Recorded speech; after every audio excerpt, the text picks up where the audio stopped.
Salut à tous, amis parisiens, supporters du PSG, j'espère que vous avez la pêche. Moi pour ma part, je vais très très bien, je suis super content de vous retrouver pour un nouveau débrief. On va analyser cette rencontre qui opposait le Paris Saint-Germain au Stade de Reims, match qui comptait pour la finale de la Coupe de France, victoire sans trembler des hommes de Luis Enrique, 3-0 au Stade de France. Bradley Barcola avait ouvert la marque à la 6e minute de jeu, à la 19e, l'attaquant français inscrit un doublé. Et à la 43e, juste avant la mi-temps, Achraf Hakimi clôture ce festival offensif et grâce à ce succès, le club de la capitale remporte pour la 16e fois de son histoire la Coupe de France. Ça fait plaisir. On a fait le job face au Rémois. Maintenant, il faut se focaliser, se concentrer sur la finale de la Ligue des Champions face à l'Inter le 31 mai. J'attends ça avec grande impatience. J'ai hâte d'assister à cette finale de Coupe d'Europe. On attend ça avec grande impatience, supporter parisien. En tout cas, face à Reims, on a fait un triplé. Actuellement, on réalise un triplé, mais si on gagne la Ligue des Champions face à l'Inter, on réalise un quadruplé historique. Ça serait magnifique. Si on gagne la Ligue des Champions face à l'Inter, ça serait magnifique. Bon, on va parler de ce qui s'est passé durant ce match face à cette équipe rémoise. Globalement, on a assisté à une séquence attaque-défense tout le long du match, une domination nette du Paris Saint-Germain dans la possession balle, dans le domaine physique, technique, tactique. On était en mode rouleau compresseur dès le début du match. Reims, de son côté, a essayé dans le premier quart d'heure de résister aux assauts parisiens. Leur tactique, c'était de défendre à 11 derrière et dès qu'ils récupéraient le ballon, ils partaient en contre-attaque. Malheureusement, ça n'a pas du tout fonctionné. Et il fallait attendre la 16e minute pour voir le premier but de cette partie avec Bradley Barcola sur une action emmenée par Désiré Doué, une contre-attaque parisienne. Doué qui remonte le terrain et lance dans le dos de la défense rémoise Bradley Barcola et l'ancien lyonnais qui n'avait plus qu'à ajuster Ivan Diouf d'un plat du pied. 1-0, Barcola qui permet aux Parisiens de prendre l'avantage. Et 3 minutes après le but de Barcola, on reprend les mêmes, on recommence. Doué passeur et Barcola buteur.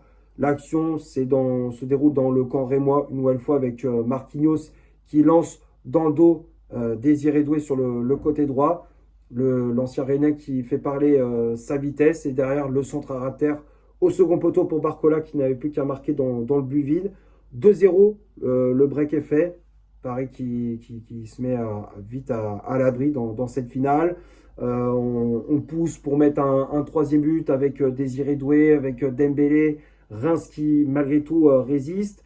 Offensivement, les Rémois, ils ne se sont pas énormément créés d'occasion. Ils ont été quasiment inoffensifs. La seule occasion, je crois, c'était une frappe de Koné captée sans problème par Matvei Safonov. Mais sinon, rien à se mettre sous la dent du côté des Rémois.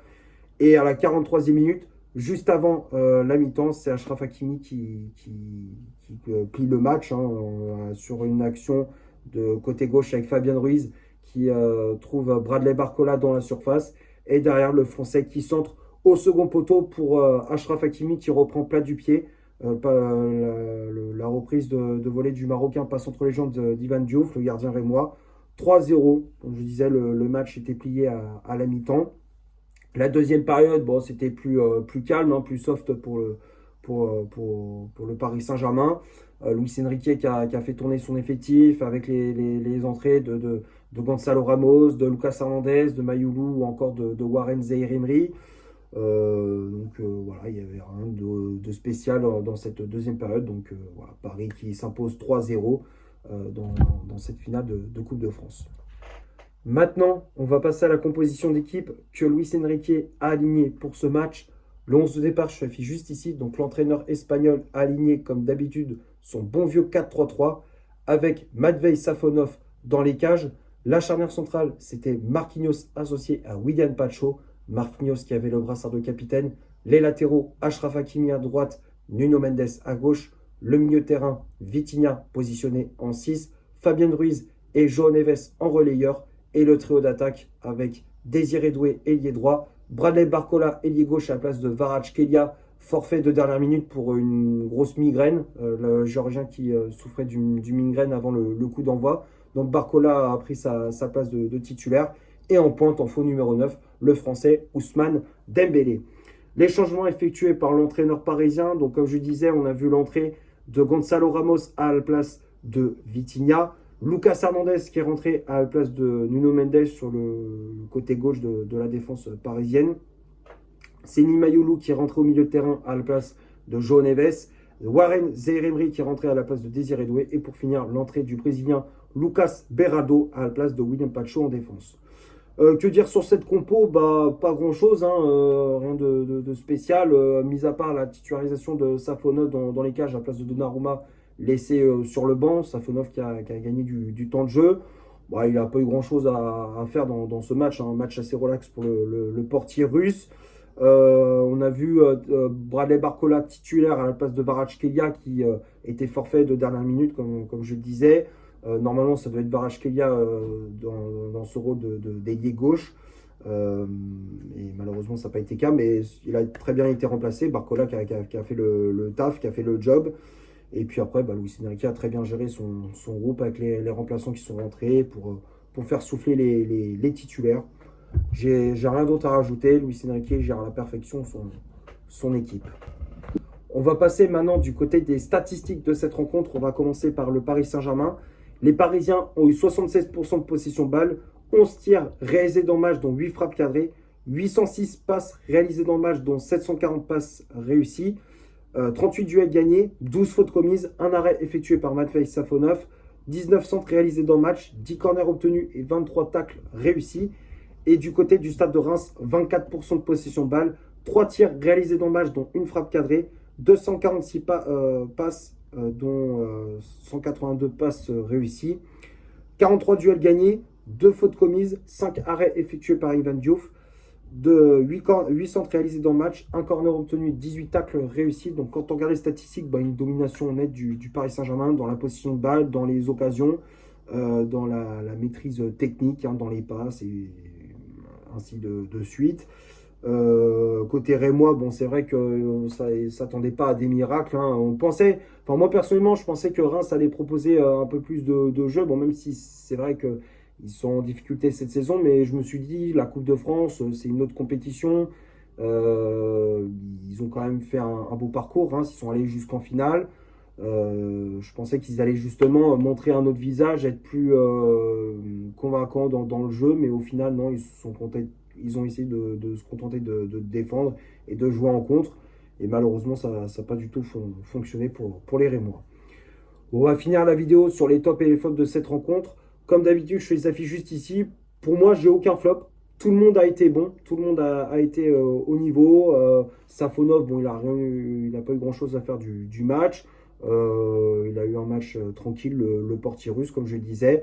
La charnière centrale, Marquinhos, Pacho, c'est costaud. Marquinhos qui a été à l'origine du deuxième but de Bradley Barcola. C'est lui qui lance dans la profondeur Doué, et ce qui amène derrière le but de Bradley.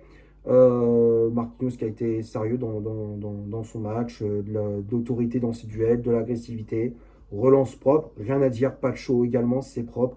Les latéraux, Hakimi et Mendes. Achraf Hakimi, il a fait un match de bonhomme sur son côté droit. Il a apporté de la vitesse, de la percussion, les centres ils étaient justes. Il est buteur. Hakimi, il a fait le job. Il a fait un match de patron. Mendes aussi, il a été très très bon dans son couloir gauche. Il a été très très bon dans ses interventions. Offensivement, il a apporté de la vitesse, de la percussion. Très bon centre aussi. Il aurait pu marquer également dans ce match. Malheureusement, il n'a pas réussi. Mais en tout cas, il a fait un très très bon match. Et le milieu de terrain également. Vitinha au top. João Neves, encore une fois, ce mec, il me régale. Dans le volume, son volume de jeu, il est impressionnant. Il court partout, il récupère, il agresse, il harcèle l'adversaire dans le pressing, tu vois, qui est vraiment agressif sur le porteur du ballon. Franchement, ce joueur, il est incroyable. João Neves, il est monstrueux. Il est monstrueux au milieu de terrain. Fabien Ruiz qui a été bon également. Et l'attaque également, Dembélé qui a été très très bon. Barcola, Doué. Barcola qui a fait un très gros match également, auteur de 2 buts. Doué aussi, qui a été passeur décisif à 2 reprises. Il aurait pu marquer également, mais voilà. Enfin, pour moi, tout le monde a été sérieux dans cette finale. Tout le monde a été très très bon, même les remplaçants. Non, j'ai rien d'autre à rajouter. Et personne pour moi est dans les flops côté parisien. Voilà, je pense avoir fait le tour pour ce Paris Saint-Germain, Stade de Reims. J'espère que le débrief vous aura plu. Si c'est le cas, vous laissez un énorme like. Tu t'abonnes, tu n'hésites pas à me dire dans les commentaires ce que tu as pensé du match et de mon débrief. Partage la vidéo sur tes réseaux. N'hésite pas à faire un tour sur mon compte Instagram. Je te l'affiche juste ici. Et d'ici là, portez-vous bien. On se retrouve pour un prochain débrief. Ciao et allez Paris!